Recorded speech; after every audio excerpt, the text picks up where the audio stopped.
What's happening, guys? My name is Jakey, and you might be wondering why I haven't put videos up lately, and that's because I've been on holidays and I only come back yesterday. But I didn't want to do it yesterday because my daughter was coming up to see me, because obviously I hadn't seen her for a while, and I thought I'll do one day because it's my birthday, so happy birthday to me.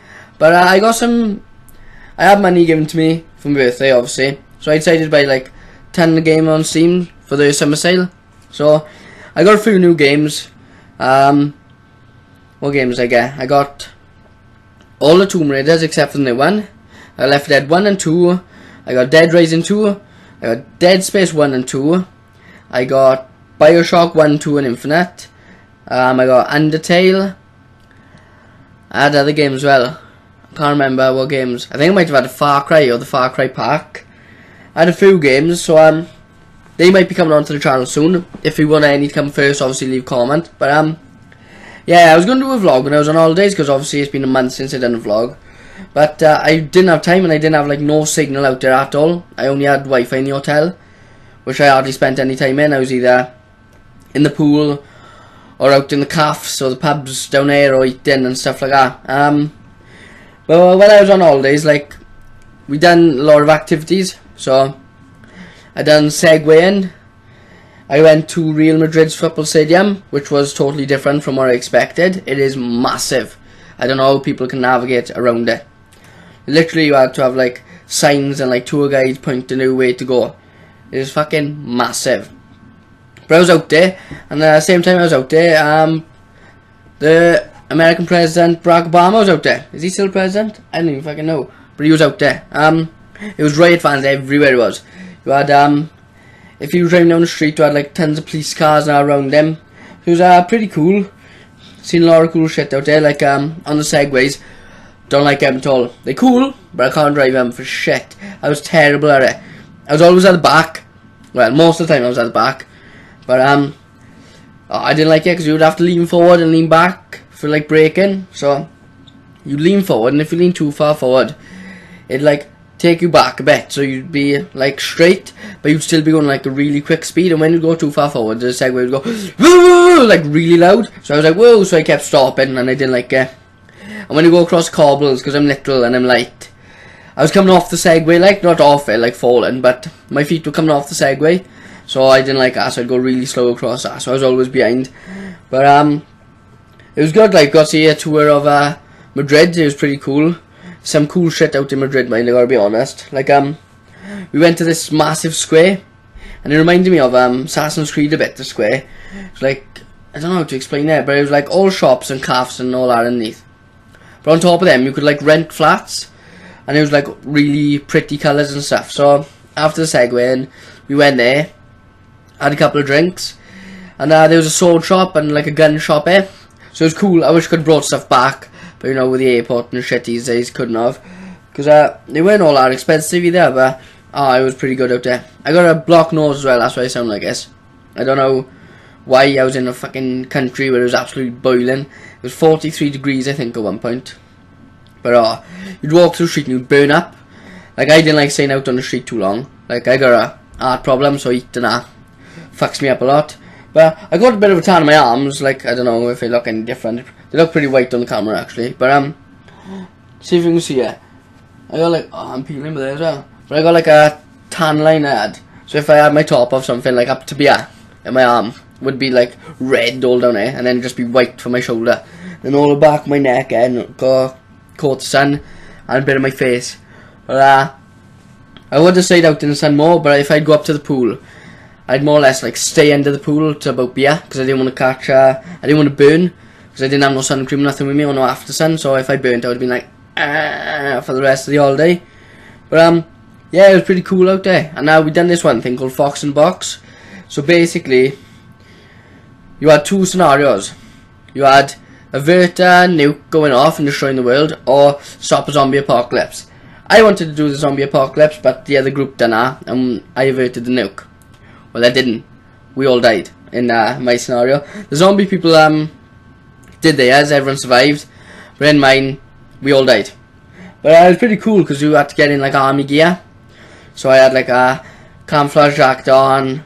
I had I think they call it beret or something, like army hats, So I had one of them on, and there was 4 of us in there, and 5 in the zombie one.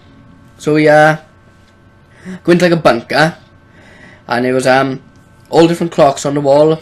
There was a couple of cabinets.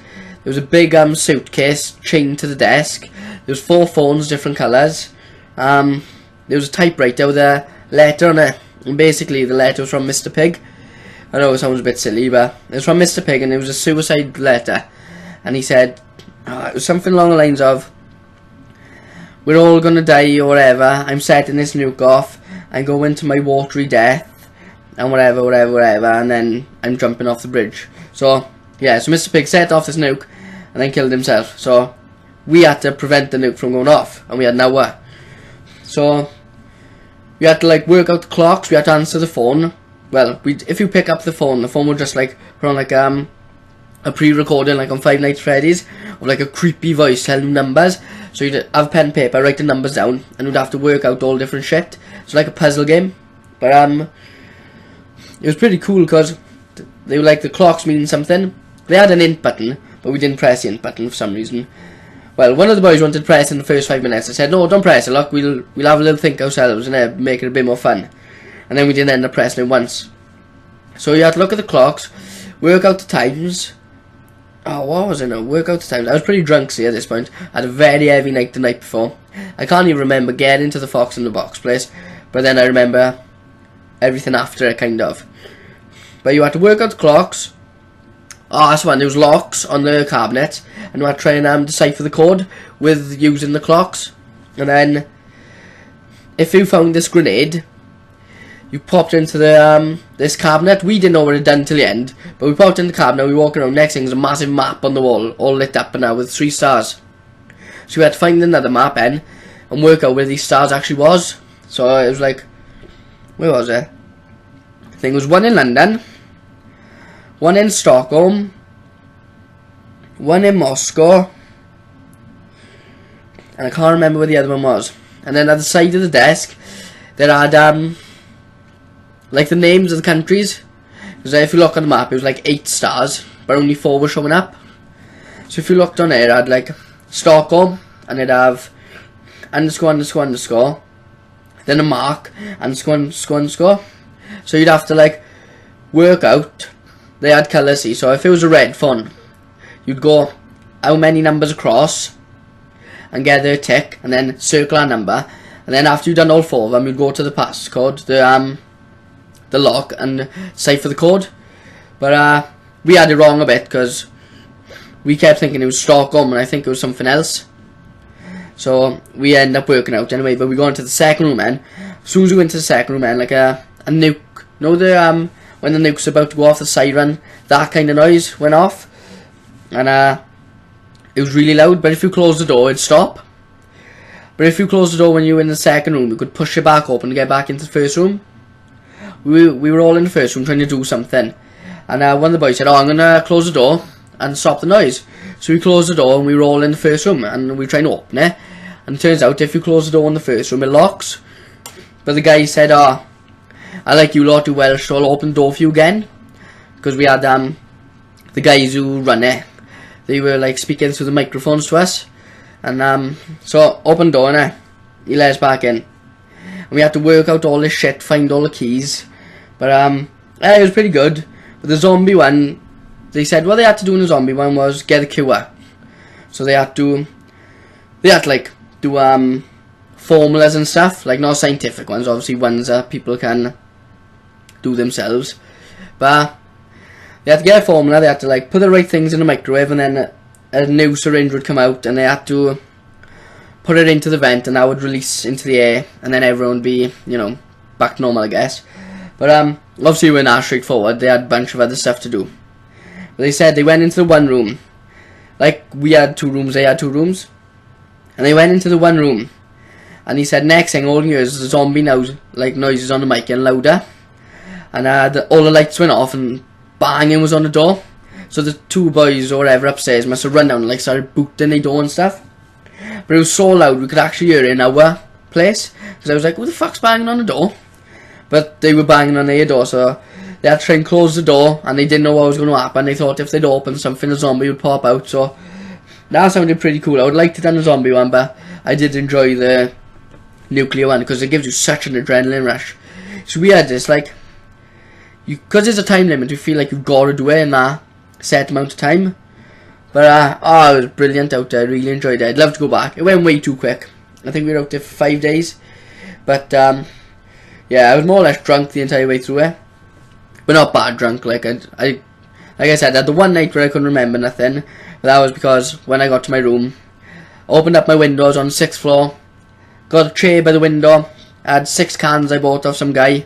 So I was like, I'm going to drink my cans and I'm going to enjoy the view. And then I went to bed about 6, I was up at 8 then to go to that place. But yeah, it was pretty cool, it was. I did put a few of them on Snapchat. I think I put one on Instagram, like all the photos I took. But yeah, that's all, well, yeah, that's more or less all I done. I went to a club out there, which was a really weird club. Like, I know if you've been to, like, clubs in the UK, but you get people, like, seeing videos of them, but you get people going nuts, dancing everywhere. I went to a club out there, it was really dark. You had to go through, like, curtains to get in there. And then it was, like, really small, thin. And it was probably 2 lengths of this room. So this room double, right? But really thin. And the music was so slow out there. So if I go to a club, I'm usually jumping up, dancing. You couldn't do that out there. Like, it was proper slow, so you have to dance, I guess, and that. But it was fun. I weren't in the club long anyway. Ended up going home. But there were shops everywhere. There was pizza shops open 24/7. But they didn't do no cheese and tomato, which I like. I'm a really fussy eater, so I didn't eat a lot out there. I basically ate chicken nuggets and fries. One of the cool things though, like if you're from the UK, I don't think they do it anywhere in the UK. If you go to McDonald's, you can actually buy a glass of beer and drink it. So while you're having McDonald's, so it's pretty cool. But I remember after the club, we went into McDonald's the one night, and they had all bulletproof glass in there over the windows. Like we went into it in the morning and it was fine, but we went in the night and all bulletproof windows and that in front of the staff. So you had to like talk to them through this box, hand them the money through this box. But it was pretty cool. So I did enjoy it. I'd love to go back. Might be doing it again in 2 years. We don't know yet though. But I'd love to go back. It was awesome. Such a great atmosphere out there. Only problem was hardly anyone spoke English, so it was really hard like to do stuff. We went to this Irish pub to watch the Euro final, and we had tops pre-made, so they were red like Adidas tops, so they had the stripes there, and they had like our name and a number on the back. So we go to this Irish bar in there. We walk past the hotel Barack Obama was in. So we get in there now, and these French guys sitting next to us, and he taps on the shoulder like, "What tops are? Who you support, Portugal?" And one of the men went, "Oh no, it's Wales." But obviously you probably know that Portugal beat France. So the French guy was going absolutely bonkers, right? He walked up to our other friends, because they got there before us, all in the same tops. He walked up to them and he was doing like stuff like that to him, and he was like, "Oh, arsehole and that." So he was looking for a fight basically. He was absolutely steaming. But after they lost, he went outside, and one of the boys who smoke, they went out for a fag in it. And supposedly he walked up to this Portuguese man who had a flag and gripped him by the throat. But nothing come about to that. And then, because there was tons of Portugal fans, they must have thought we were Portugal as well. So they were beeping the horns, flags out the window, screaming. There was hundreds of them out there. So he was trying to go up to the cars now, and fucking the roads are really quick. It's like a city. So the fucking roads, his cars going boom, boom, boom, boom, boom, boom. He's trying to run up to cars and hit people in the cars now. We didn't fucking die, I don't know. But yeah guys, I'm gonna leave this here. I just thought I'd do it on my birthday. It will be up today. My birthday is July the 13th. It will be up July the 13th at 8 o'clock. You'll probably know why, because you'll be watching it at 8 o'clock if you watch it. But I'm going to go now, and I'm going to enjoy the rest of my birthday. So I will see you all in a bit. Ta-da!